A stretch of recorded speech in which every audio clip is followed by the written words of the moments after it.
Olá, meu nome é Carlos Vinícius Alves Ribeiro, sou promotor de justiça em Goiás, professor de Direito Público na Universidade Federal de Goiás, mestre e doutorando em Direito do Estado pela Universidade de São Paulo. E no Saber Direito desta semana, eu acompanharei vocês em um estudo sobre o Ministério Público. Nesta primeira aula, nós vamos investigar a origem remota e a origem no Brasil dessa instituição que tenho a honra de integrar e de comparecer aqui hoje para acompanhá-los e nos dias seguintes desta semana para juntos estudarmos o Ministério Público no mundo e especialmente o Ministério Público no Brasil. Hoje temos conosco 3 alunos, o Eliseu, a Renata e o Josenildo, que, querendo, ao final, irão participar com suas dúvidas. Vocês que nos assistem poderão enviar dúvidas para saberdireito@stf.jus.br. O trabalho de hoje é longo, portanto devemos começá-lo. Falar sobre Ministério Público é falar sobre um ofício, sobre um dever. E a primeira coisa que devemos lembrar é que o tema, o nome da instituição já nos diz algo. Ministério, que é derivado do latim ministerium, segundo alguns estudiosos, deve ser entendido pela sua terminação minister, o ter, que é um diminutivo, ou seja, é o ofício do servo, é o menor, é aquele que existe para servir. Portanto, quando nós ouvimos de pronto a palavra Ministério Público, a primeira coisa que devemos nos lembrar é que naquela instituição existem pessoas que ali estão para servir. São aqueles menores, aqueles que exercem ofício de servo. E essa noção de Ministério Público, ela vai impactar mais recentemente no estudo que faremos nas próximas aulas, durante a semana, na noção de função. O que eu quero dizer para os senhores é que o Ministério Público, ou aquele que exerce esse ministério, aquele que serve o público, portanto, servo do público, de Ministério Público, ele exerce, em verdade, função. E função, como veremos mais detalhadamente nas próximas aulas, não é nada mais do que exercer algo em nome e para outra pessoa. Portanto, o que faz o membro do Ministério Público? O membro do Ministério Público serve o público, serve o povo, para o povo e em cumprimento a uma determinação legal. Se formos pesquisar, e isso é que o faremos nesta primeira aula, a origem do Ministério Público, podemos até fazer uma sondagem da origem mais remota. Agora, tenho que adverti-los que essa sondagem da origem remota do Ministério Público, ela não vai guardar muita relação com o Ministério Público que nós conhecemos, principalmente depois de 5 de outubro de 1988, com a Constituição Federal, com o que nós entendemos que hoje é Ministério Público. Se formos buscar de onde veio o Ministério Público, nós não vamos encontrar remotamente uma relação com o que ele é hoje. Mas o Ministério Público não surge do acaso. O Ministério Público não é fruto do acaso. Ele vem de uma construção histórica longa e ele está no Brasil já há muito tempo, ainda que não com esta roupagem. Mas antes disso, podemos até buscar origens remotas, como fazem aqueles que se dedicam ao estudo do histórico remoto do Ministério Público. Há quem diga que a origem mais remota do Ministério Público estavam nos Madiai, os procuradores do rei no Egito. Mas aí os senhores devem indagar, ora, mas o Ministério Público não é, em verdade, um procurador do chefe do Executivo? Não é um procurador daquele que exerce o poder central no Estado? Não é hoje, não é na roupagem brasileira, mas durante muito tempo ele foi sim aquele que exercia a atividade que hoje nós conhecemos como advocacia pública. Podemos caminhar também um pouco mais e apontar que há algum ranço, algum indício de Ministério Público nos tesmóstetes, que eram aqueles funcionários gregos que tinham a função de oferecer denúncia. E aí sim já aproximamos da noção que temos remotamente e ainda hoje do que é Ministério Público. O Ministério Público sempre esteve ligado, principalmente em sua origem mais remota, à defesa dos interesses daqueles que exercem chefias de algum Estado. Essa era a ligação remota. E mais recentemente, e não se descolou disso, é isso que é a chama central do Ministério Público, era a titularidade do poder de coerção do Estado. Ou seja, se já nos Thesmóstetes o Ministério Público era aquele que oferecia denúncia, o que a gente quer dizer é que desde aquela época o Ministério Público exercia a titularidade da persecução penal, da perseguição penal. Fora isso, há aqueles que dizem que o primeiro germe do Ministério Público eram os éforos, aqueles que fiscalizavam a vida pública e a vida do rei em Esparta, ou os saions, funcionários germânicos que tinham a função de tutelar o fisco e cuidar dos interesses das famílias. O mais comum, todavia, o mais rotineiro, todavia, é que o Ministério Público passa a ser reconhecido como uma instituição na ordenança de Filipe IV, de 25 de março de 1302.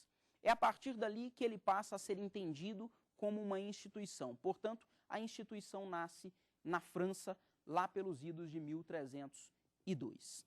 A expressão Ministério Público ou Ministère Public, ela parece ter surgido no século XVIII, na França, nas cartas de um chanceler francês entre 1730 e 1736, e daí a expressão se espalha por toda a Europa. E espalhando pela Europa, nós chegamos ao Brasil colônia. E aí vem a indagação. Bom, se em uma história remota o Ministério Público não exercia o papel que hoje exerce o Ministério Público brasileiro pós-Constituição de 1988, como é que o Ministério Público surge no Brasil e quando ele surge no Brasil? Ao contrário do que muitos doutrinadores e muitos que escrevem sobre o Ministério Público costumam afirmar, o Ministério Público não surge no Brasil com a Constituição de 1988. Ele é bem mais antigo que isso. E eu posso afirmar aos senhores que o Ministério Público surge no Brasil com a própria chegada da coroa portuguesa. Com a chegada da coroa portuguesa, vem junto com a coroa as ordenações manuelinas. E ali já havia a previsão de 2 funcionários, um procurador dos nossos feitos da coroa e um procurador da casa de suplicação. E era assim que estava escrito na ordenação manuelina.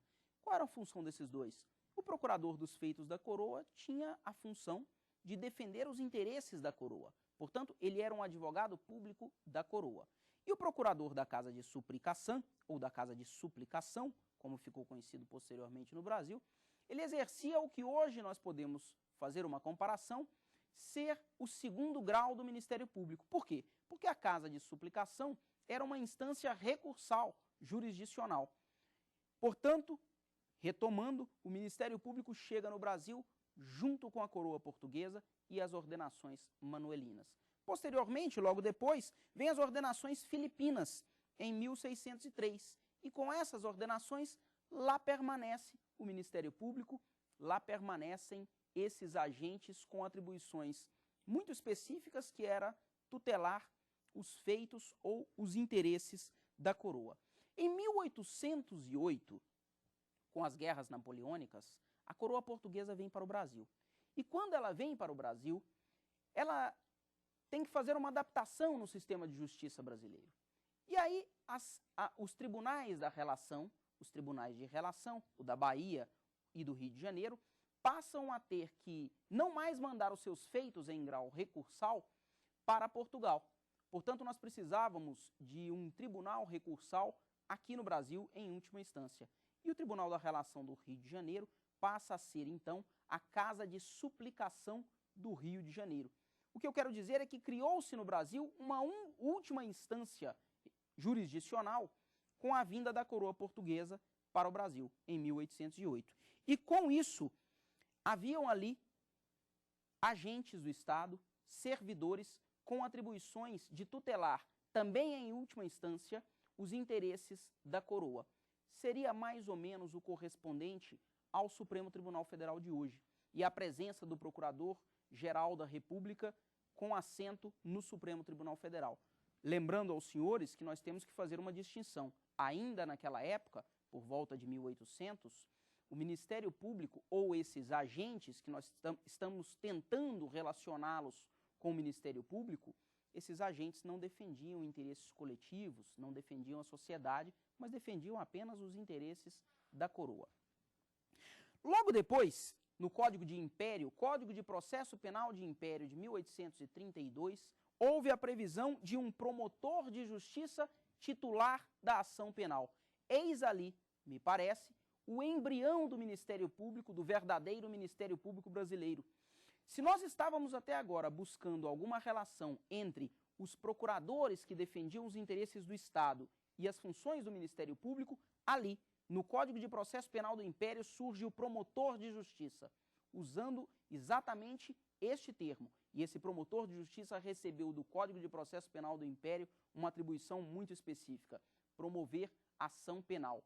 E ainda hoje, até hoje, e acho até sempre, pois assim em todos os países do mundo, quase a unanimidade dos países do mundo, se há uma atribuição que marca o Ministério Público, é a titularidade da ação penal. O Ministério Público é aquele que deflagra, que inicia, que dá origem à persecução penal, à perseguição penal, ao processo penal.